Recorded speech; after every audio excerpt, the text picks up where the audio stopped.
See if it works this time. I think it was trying to connect to my Bluetooth maybe, or something screwed up. Because my phone usually hooks to my Bluetooth in my garage, and I think it was screwing some stuff up. So we'll see if it works this time.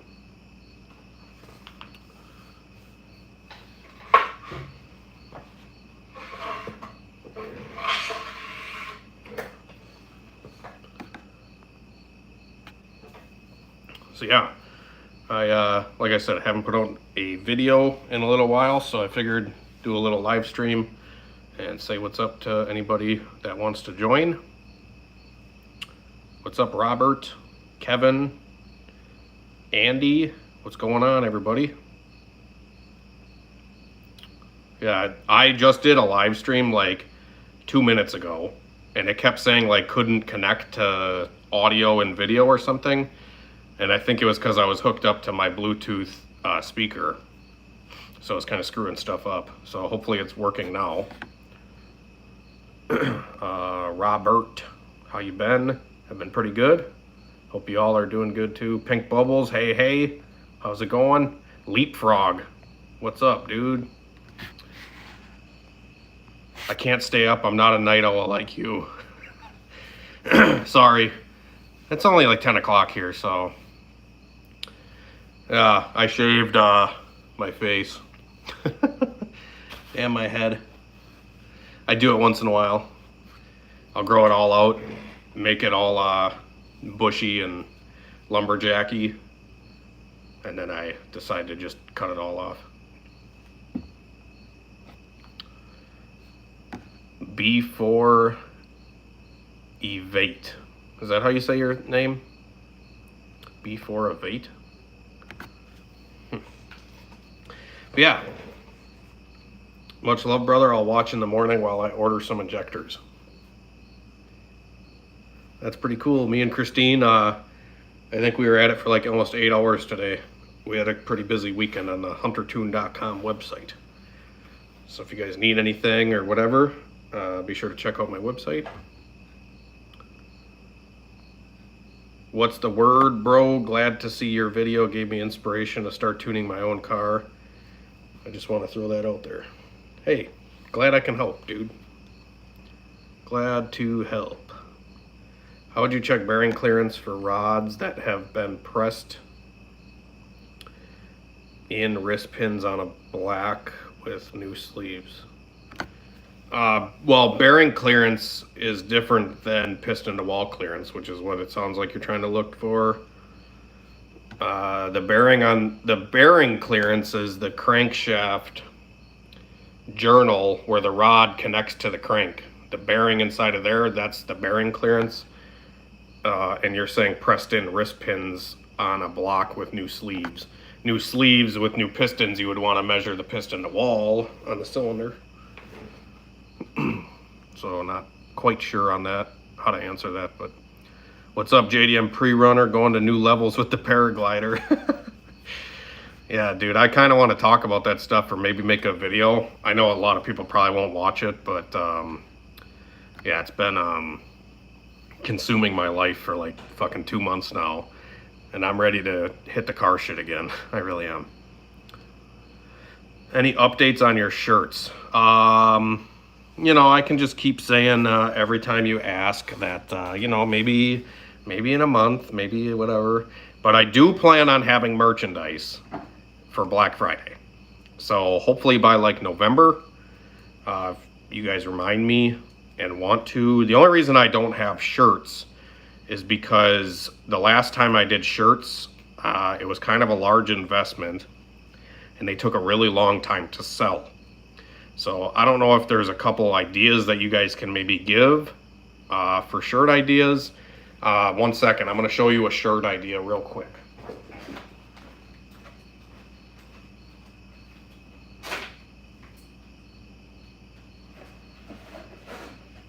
Never mind. I don't know where I put it. It's like a sticker that I had laying around. And it was a design with the HunterTuned logo, and then it had like a picture of a fuel map, and it said just needs a tune. So I was gonna maybe do something like that. maybe a shirt idea like that. Or I had another idea of a shirt that's, it could be like an E85 symbol or like a corn cob. And it was going to say like something like getting loose on the corn juice or something like that. I had another idea too, but I want to come out with like maybe 2 shirts or 3 shirts. And I also want to do a giveaway. So I have a few cars right now that are kind of in possibility of a giveaway.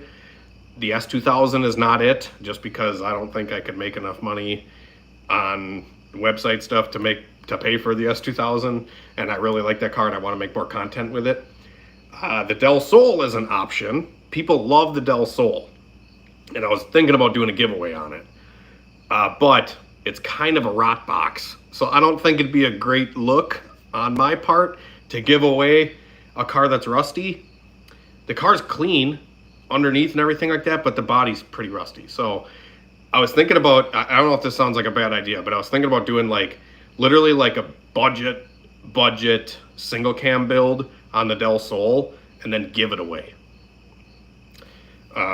Obviously I only have X amount of subscribers and stuff, so I don't know how a giveaway would even go with me, and I don't even know the steps to do in order to do a giveaway, so that's a lot of stuff I have to look into, but it is a possibility. So I was, like I said, thinking about that.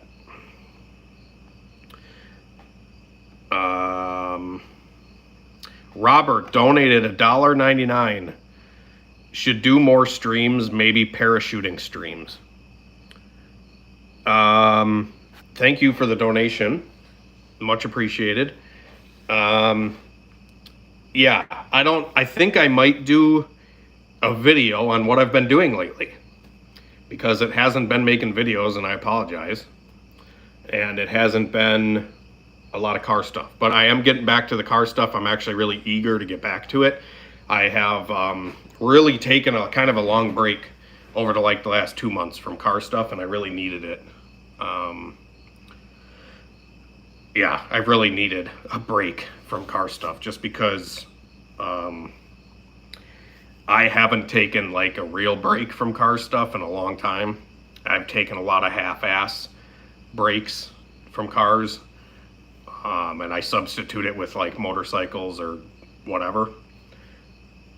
But yeah, I really actually kind of have taken a break for the last month or two, and I focused my time and energy on paramotoring, which I don't know if you guys know what paramotoring is, but I've been doing school or taking training lessons on learning how to paramotor, and it's definitely taken a lot of time and a lot of my effort. My schedule pretty much lately has been get up, fill HunterTuned.com orders, and then after that, go to paramotoring school. And now I'm kind of at the tail end of the schooling stuff, so I might, not have to focus as heavily on it, and I can back to car stuff a little bit more. But yeah, like I said, if you guys want to see some paramotor stuff, or like what it is or what I've been up to kind of thing, please let me know. I just feel weird making videos like that aren't really related to cars, because obviously if you guys look at the views on my channel, if it's a single cam Honda on the dyno, everybody watches. If it's a fucking something else not car related, not many people watch. Or it seems that way at least. So I'm trying to keep everybody happy, but at the same time I want to make, I'm a jack of a lot of trades, so I like to do more than just car stuff, and I want to experience a lot of other things in life, and the ways that other people get excited. There's a lot of other stuff than cars, and cars will always be a part of my life and my main business focus, but it does get stale after a while when you're consumed by it 24/7. But like I said, sometimes you kind of just need to step back, take a break from stuff, and come back stronger than ever. And that's my plan. And like I said, I've already kind of taken a pretty decent break. So like I said, I was gonna go to the shop today and film some stuff, but I'm like, I don't even know what to fucking film.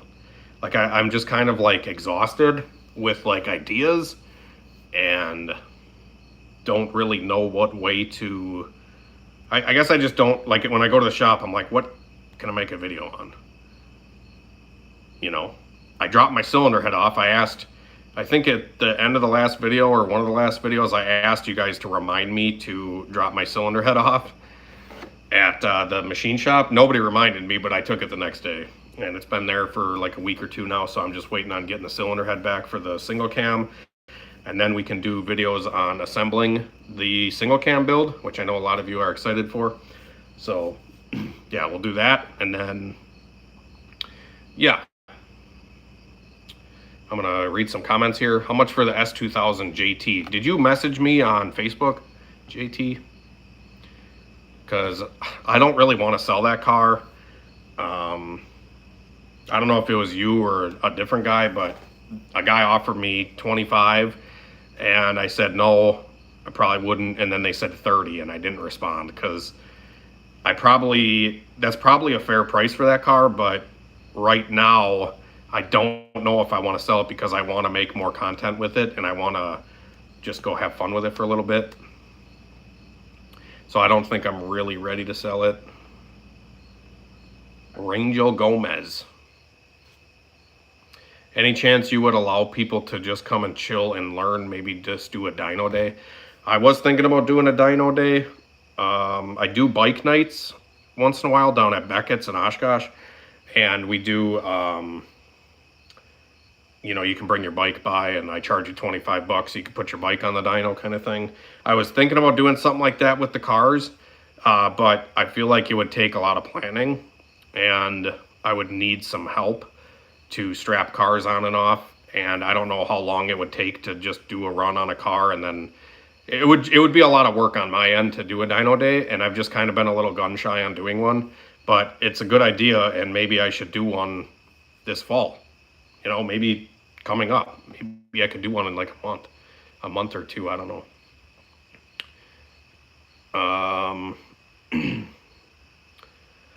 Matt says, do you do any remote tuning? I'm in Minnesota and saw the video on 2 Minnesota Civics. Yeah. I try to stay away from remote tuning once in a great while. I try to stay away from remote tuning, but once in a great while, I will help guys out. But remote tuning, there's a lot of variables and I'm not really in control of how the car is running. All I can see is what the computer's telling me. And it just doesn't sit right with me because you guys know all the cars that come to my shop for dyno tuning, I always find mechanical problems wrong with it. And if I just decided to tune it without addressing those mechanical issues first, it probably would result in failure. You know, so that's why I like to have cars here present with me in my shop so I can go over them, inspect them, make sure the thing is not going to start on fire, make sure the fucking lug nuts are tight. Everything like that definitely gives me more peace of mind when I floor it and go 130 fucking miles an hour on the dyno.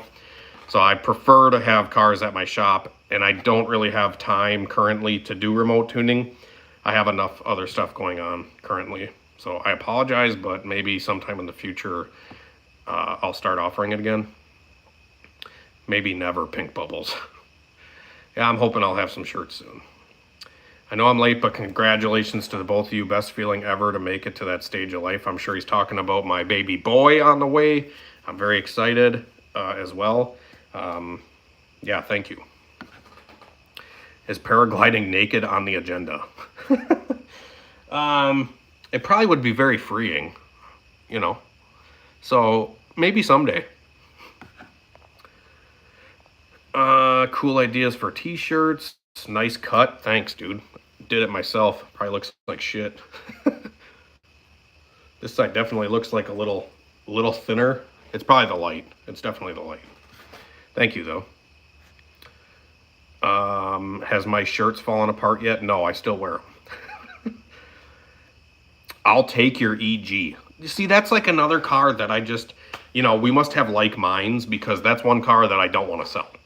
Because EGs ain't that easy to find. You know. Del Sol. That would be mint even if it was a basic but solid setup. Do something idiot proof. Yeah. Yo. I got a baby on the way. Dino the scooter. I was going to do that. Getting a little boost off the corn juice. That's a good one. I think every car guy needs a break from cars every once in a while. Yeah, I agree. And like I said, I've really taken half-ass breaks. I've taken a lot of half-ass breaks, which have actually made a very long break, but it's not a real one. Like, it's not an actual break. It's just been like a half-ass break for a long time.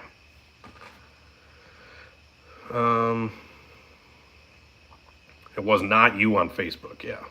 Don't sell the S2000, all the hard work, you need to enjoy it. Yeah, for sure. Like, I have a lot of time and money into that car now. Is $2,100 a lot of money for a high compression Vitera short block? Maybe. I don't really know what the shit's going for anymore, man. It depends on your location, the availability, supply and demand, right?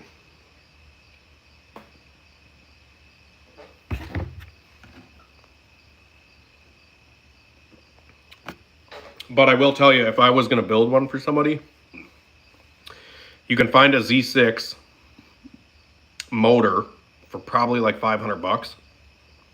The parts are probably going to be $800 to $1,000 for the bottom end.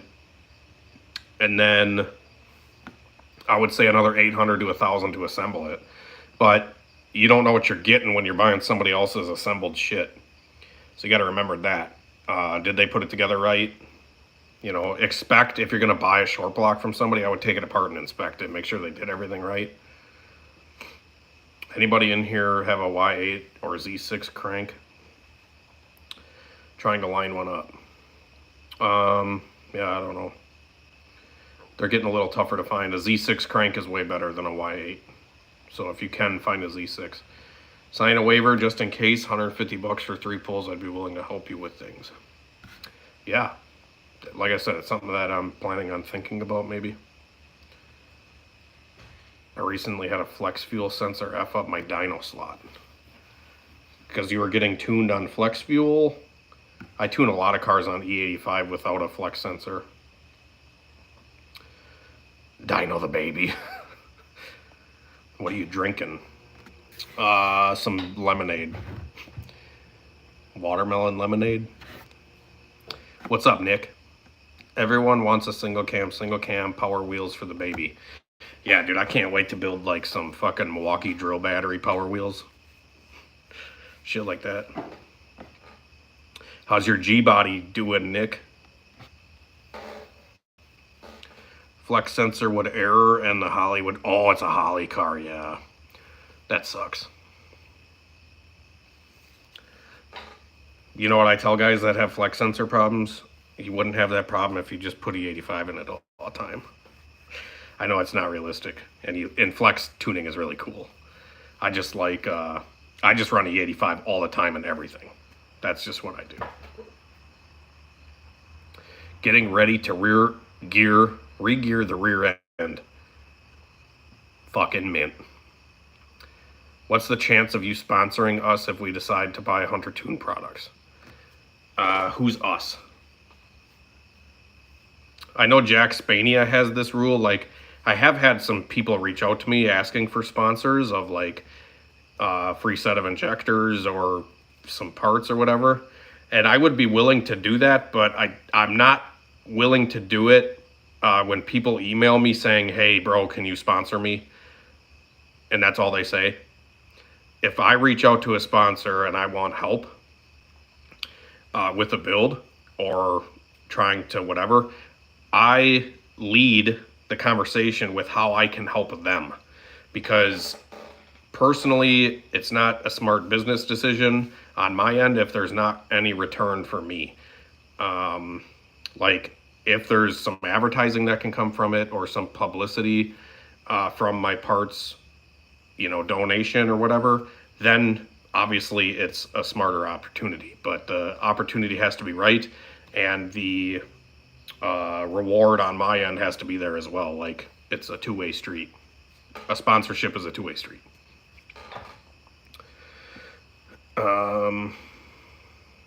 swap the scooter into a Power Wheels. Make a 3-wheeler. Would you run the 4849 turbo on an A6 with 10.8 to compression and a 4-piston head? Yeah. Depends on your power goal, but yeah, I would. That thing would be a fucking torque monster. V3 Terminator is cool. You should take a look. Yeah, I've been watching Ryan Blazer, do some cool stuff with the V3. There's a lot more stuff that opened up with it, for sure. 373s and a limited slip from a Camaro should wake her up. Yeah, them fucking highway gears are really killing you.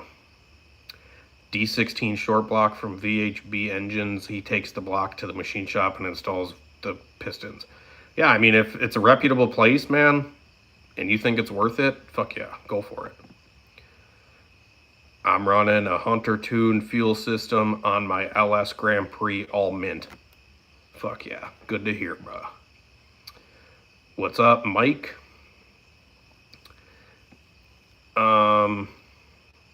I have your injectors fuel rail. In the future, I'll definitely buy more when the time comes on my GSR. Yeah, dude, just let me know. What is the best big turbo for D? Big turbo and Vitara build usually don't go together. Unless you want a lag monster, which some people like. They like just and waiting and waiting and waiting and waiting and waiting and waiting and waiting and waiting and waiting. And then what? For like a split second because the power band is this fucking big. Your overall power band is this, and the time you're in boost is this. With a Vitara and a big turbo. That's why this new single cam build, if you guys aren't subscribed to my channel and don't have notifications on, you probably should, because I'm going to be coming out with videos in the future on building a fun single cam that instead of having a power band like this, it's going to have a power band like this. And it's also going to make good, big power. And I'm going to try to do it as best I can. Ryan has helped me so much getting my Holly set up. Yeah, dude. He takes a lot of time and does a lot of the fine detail kind of videos. You ever done a cable to hydro conversion? Yeah. I buy the big spline cable trans and I put a hydro guts in it. That's my definition of a hydro conversion. You get the 92 to 93 DA Integra cable transmission. It has the same internals as the hydro stuff, so you can take all your hydro guts and put it in there and still have a cable to actuate it. Yeah, V3 with Devin. Devin's good shit. I actually met him down at Sick Week, or Sick Summer. I met Devin down there. Show me the bike in the background.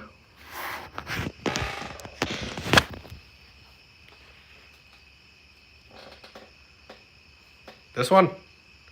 Or that one? Ooh, this one? Or the... Well, this is like patting your head and rubbing your stomach at the same time. Because this is all inverted for me because I'm looking at the screen. That one or that one? Or that one?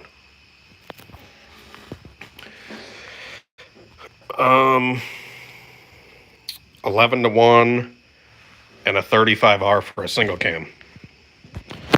Yeah, it depends on your power goal. Obviously, with a single cam, you want to size your turbo for the max power goal. So like if your max power goal is 500 horsepower, get a turbo that maxes at 500 horsepower and you'll have the best, situation. How much should I be expecting to pay to bore and hone a Y8? I think my local place charges maybe like $300, something like that. The knowledge you've provided the Honda and car community is grateful to have you. I appreciate it, regular coach. Thank you. Do you still do any remote tuning? I actually answered that earlier in the video, so when this video goes up, you can rewind it and go check out the answer I did on that. It was pretty long-winded, so I don't really want to repeat it. I have your fuel rail going for 400 on my D-Series build, just waiting on my bad guy's oil pump. I got an ACL orbital for mine. Is the bad guy's oil pump better? I haven't looked into those. Busa, sick. What's up, bro? How responsive will a AR-48 turbine spool on my F-22? I'm looking to run 8 pounds. Yeah, it'll spool pretty quick. Probably full boost at like 4,500, 4 grand, something like that. As long as it's in good condition. Boofy. Next build idea, B-Series rear-wheel drive, Geo Metro. Hi, Christine. Everybody say hi to Christine. Christine's on here. Everybody needs to say hi. And hit the like button. For that Geo Metro. Thanks, appreciate all your content and help. About to pick up some 1000cc injectors from you. Yeah. Cool. Is there going to be any new products? Yeah, I plan on doing maybe some shirts and stuff soon. And I'm also, there's like kind of a little longer term project that I'm doing right now with one of my tuning buddies down south, where I'm going to try to start selling ECUs. Not Honda ECUs, but standalone computers that you can plug into your fucking Civic. And that'll be like a whole video series that I'm hoping to do in the future. I'm not going to spoil it too much, but it'll be pretty cool. It was this channel that helped me tune my EK. First build, first tune. That's fucking awesome. I need to move to Wisconsin. Machine work is cheap from Seattle. Love your content. Yeah, thanks, man. Machine work varies, obviously, everywhere you go. Machine work is kind of like a dying thing. It's not as common to find a machine shop anymore. So the ones that you do find, if they're not readily available where you're at, you're probably going to pay more money. But you can always send the block, go to UPS, put the block in a fucking, take it to UPS, and send the block to like CSS, because they'll do all the machining. There's another place in Florida that you can send the block to, and they'll do it all, and they're pretty reasonable. I can't remember the name, but like, don't be afraid to ship the stuff somewhere. Hello, Mrs. Hunter. Hello, Christine. Hey, Christine. Hi, Mrs. HunterTuned. Hi, Christine. Hi. You guys rock. Standalones. Hey, yeah, Nick. I got some stuff coming. I'm pretty excited. And it's not Haltech. Need more mint stickers. Need more mint stickers. Yeah, maybe I'll get some more. When are you putting out a video? I'm doing one right now. What are you talking about? Hi, Christine. Can I boost my 11:1 compression ratio Nippon Racing? Yeah. What boost level would be safe and how much power could be made? It depends on the fuel that you're using. If you're using a E85, you know, fuck, send that bitch to the moon. It all depends on the fuel type. You got to keep detonation out of it. But E85 it loves high compression and turbo. I high compression and turbo, that's my motto. Any experience running in a Pexi? Yeah, like 10 years ago. Can I run it alongside an FMU together? Wow, that is like some really old school shit, man.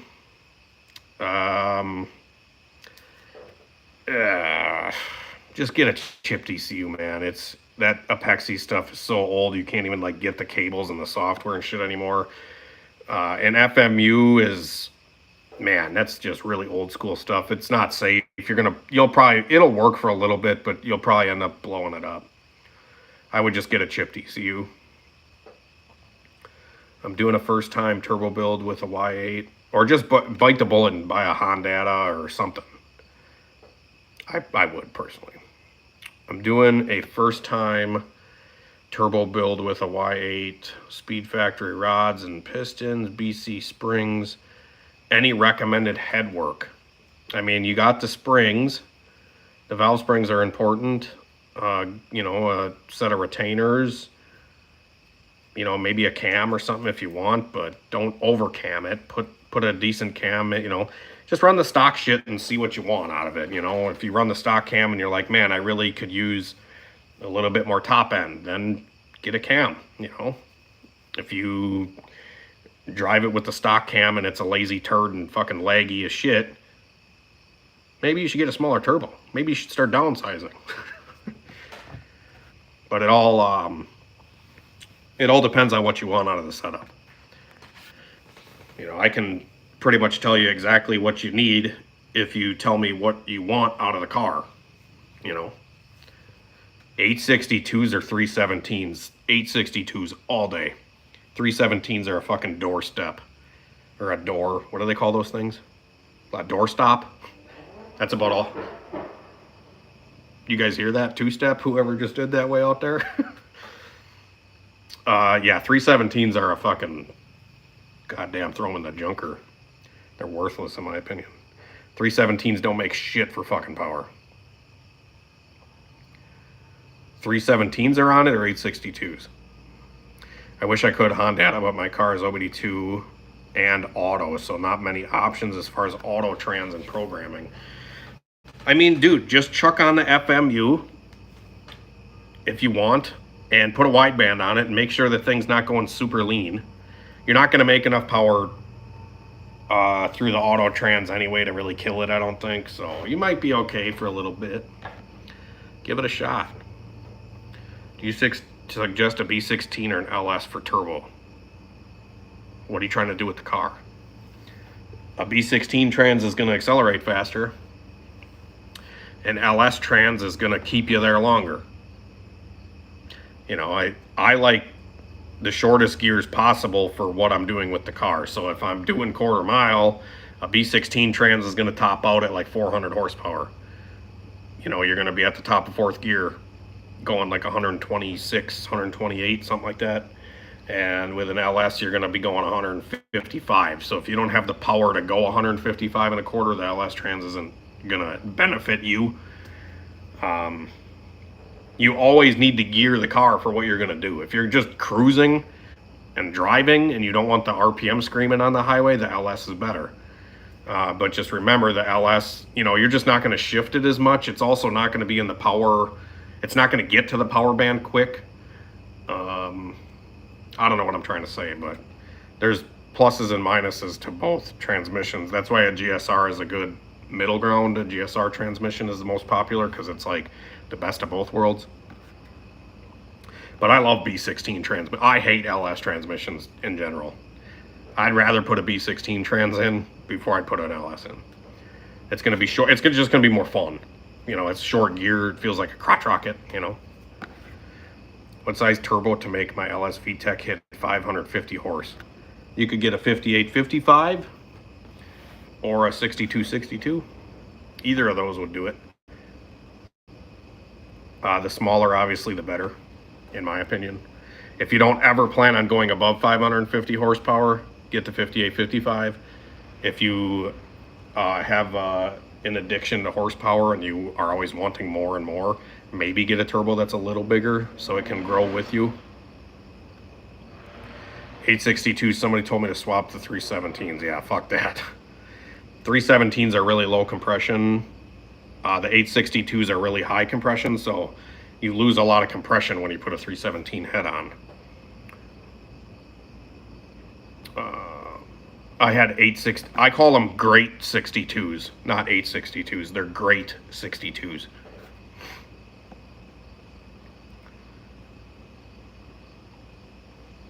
I need a turbo manifold for my Toyota. Any ideas? I don't know Toyota stuff that well, to be honest, but maybe check Amazon or eBay or something and see if there's a manifold that like matches your car, that fits the car. Make sure it fits the car and the engine, not just the engine, because sometimes it'll fit the engine, but it won't clear shit in the car. So maybe check that out. Is it even possible to swap some gears in B16 to LS? Yeah, I mean, a lot of guys do the B16 and put the LS fifth on, like the guy that said below you. Any trans work necessary for a Y8 turbo build? No, probably not. You'll be all right. As long as the transmission's not junk. A little bit of corn juice straight to the moon. 5858 on a K20A2. What size injectors do you recommend for 500 wheel? The 1000s would work, or the 1500s. Either of those would work. The 1000s are going to be a little close to maxed out, but my 1000cc injectors actually flow a little bit more than the 1000. I haven't maxed out a set of 1000s on anything yet, but I bet you they would make 500 or a little more. D16 turbo with OEM valve springs can go bad on RPM and physically limit? No, I mean, you might get valve float at a certain RPM eventually. It's just good to have good springs in it. Once you start ripping the RPM up faster, the valve spring can get unstable. So like when the RPM accelerates up really fast, the valve spring has to have good pressure to keep stuff under control. Otherwise it's going to float, or the valve is going to stick or hang or whatever. And yeah, it's just, it's always a good idea to put some good valve springs and retainers in.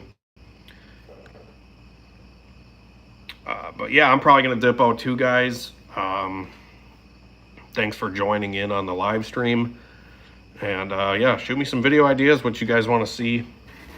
And if there's any paramotor people out there, hit me up. Because I've been learning the paramotor stuff. Have a good night. See you later, guys. God bless.